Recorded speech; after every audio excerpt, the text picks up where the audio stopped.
Happy game day, Patriots fans. The only primetime game the NFL wanted to give us, but we'll take it. Going up against the AFC East matchup rival, the New York Jets. And thankfully, I will be live tonight, starting at 7:15 p.m. Eastern Time. Come join me. We had a huge showing last time, over 50,000 people. We had a huge super chat battle, and I'm excited to see what you guys can bring for Thursday night football. So, how can the Patriots beat the Jets?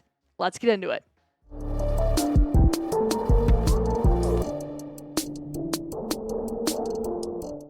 What's going on, Patriots fans? Welcome to Patriots Today by Chat Sports. I'm your host, Allie Barefoot, and I've got 4 major reasons why the Patriots can shock the nation once again, which I don't really think it's shocking the nation at this point. You beat the Bengals. You lost the Seattle Seahawks, who's ranked 13th offense by PFF, in Week 2 by 3 in overtime.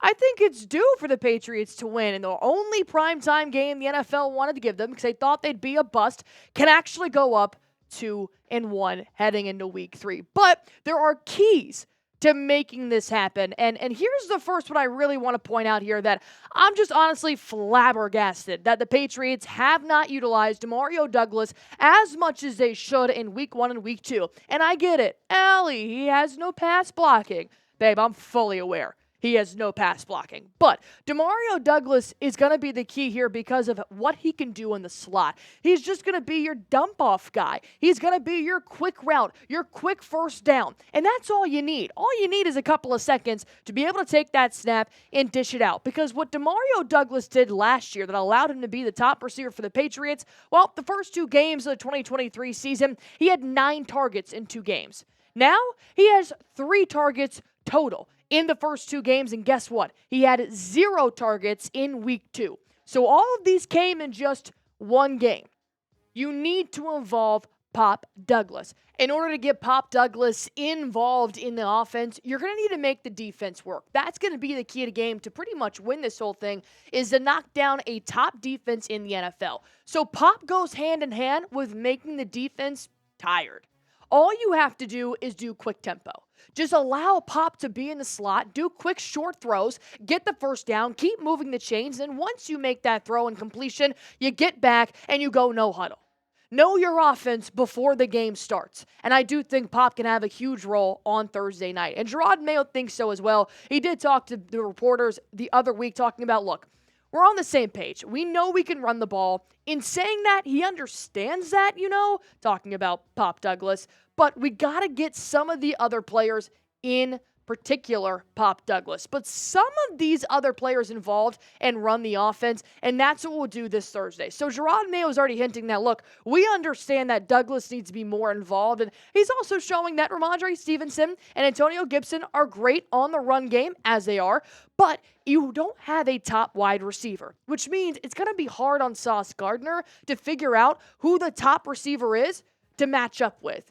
Keep spreading it out, but be sure you have Pop involved in the short throws in the slot to keep that quick tempo on offense. But let's go back to the run game, right? Because Rhamondre Stevenson really is another key here. He's been pounding the ground the first 2 weeks. He's actually ranked 5th in the NFL with the most rushing yards, with 201 yards through 2 games. But I also liked what I saw out of Antonio Gibson, who rushed for 96 yards, and he was a bruising back. And I love watching that from your third down player that's also giving Rhamondre Stevenson a little bit of rest, because he does need rest. And what he was doing in Week 2, it was still dominant, but it wasn't as dominant as Week 1. Here's what he did going up against the Seattle Seahawks for 21 carries and 81 yards. As you guys can see, this is just going immediately up the B gap, the C gap, the A gap, just going right up the middle. And honestly, he got stuffed more times than not. There really is no outside wheel routes. There's no outside runs that Rhamondre Stevenson was giving that he needed to. Because when you look at what worked in Week 1 against the Bengals, look at the right side. You see how much he was swinging out? You see how much Rhamondre Stevenson was reading the defenses and pulling the defense to the sidelines. That is going to wear out the Jets defense. And I would like to see a little bit more sporadic routes for Rhamondre Stevenson to run than just making it easy on the Seahawks and knowing, hey, Stevenson's going to either go up the middle, he's going to go up the B gap, or the C gap. You really don't even need to push him to the outside. I want to see more versatility in Rhamondre Stevenson and Antonio Gibson's routes. But back to Stevenson, right? He had 120 yards in the first week, 81 yards the second week. Do you guys think Rhamondre Stevenson rushes for over 100 yards in primetime on Thursday night? Type O for over, type U for under. Let me know in the comment section down below. Before I hop into my other two ways the Patriots can blow out the Jets in primetime, I want to tell you guys about our sponsor here on Patriots Today by Chat Sports. Let me talk to you guys about Factor. If you are looking for an easy way to make sure that you are eating good, but also not breaking a sweat after you just spent 9-10 hours at work all day long, then Factor's fresh, never frozen meals are dietitian approved and ready for you to eat in just 2 minutes. And they're also chef-crafted meals. This is not made by some robot out there. These are real chefs that Factor has hired to make some of the best meals that you can offer on a budget, and to make sure you feel good in less than 2 minutes. With over 35 different meals and more than 60 add-ons to choose from every week, you'll always have new flavors to explore. And you can also treat yourself to restaurant-quality meals that feature premium ingredients like filet mignon, shrimp, blackened salmon. You see the sun-dried tomato chicken right there. But if you guys are a little bit more snacky like I am, I don't like big meals necessarily. I'll always eat them, of course, but your girl loves to snack. And I love their strawberry banana smoothie. It's one of my favorites, made with 100% coconut water, making sure you get that extra step of hydration in. If you guys want to go ahead and get started, head over to factormeals.com/patchchat50.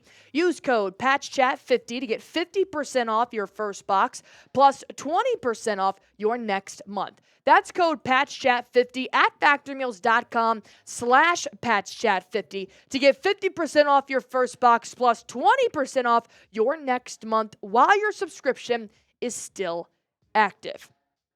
Let's talk about Garrett Wilson, the top target here for Aaron Rodgers. The key here, his name is Christian Gonzalez. He is going to need to be white on rice on Garrett Wilson because, let's be honest, Williams, Lazard, they're not really doing it for the Jets this year. So if you can just take out the middleman, which is Garrett Wilson, the end zone, and Aaron Rodgers, then you can successfully defeat the Jets. And let's talk about what Christian Gonzalez has done in Week 1 and Week 2, primarily against DK Metcalf in Week 2.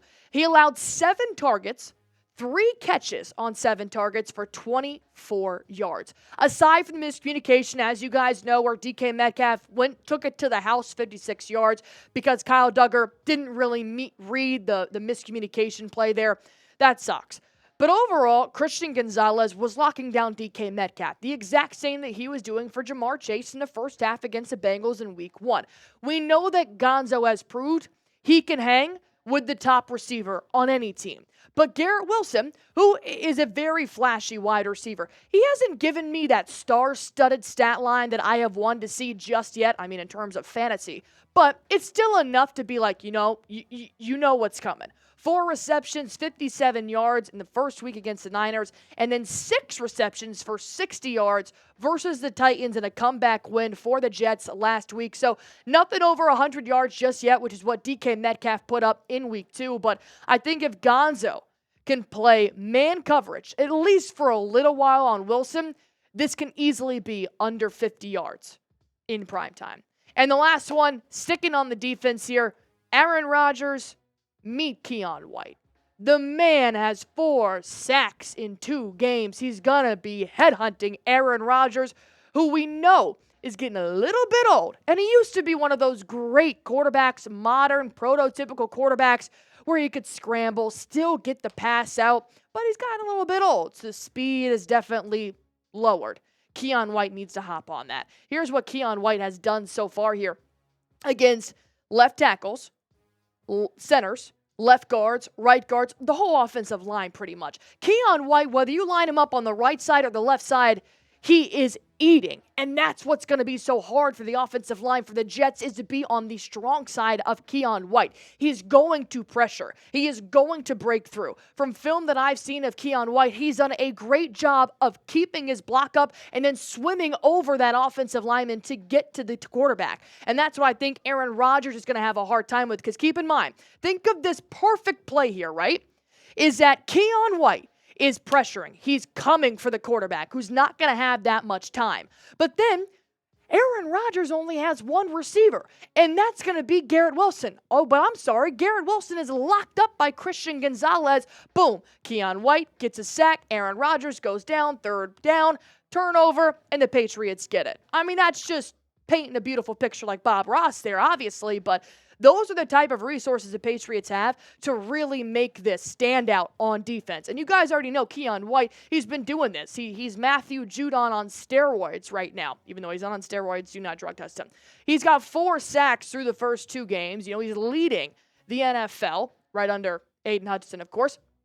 So I do think that when you have a beautiful recipe in Keon White's pressure and Christian Gonzalez lockdown coverage in the secondary, Aaron Rodgers may just have to stick to Breece Hall, who is going to be dominant on the ground. We know that. Same with Allen.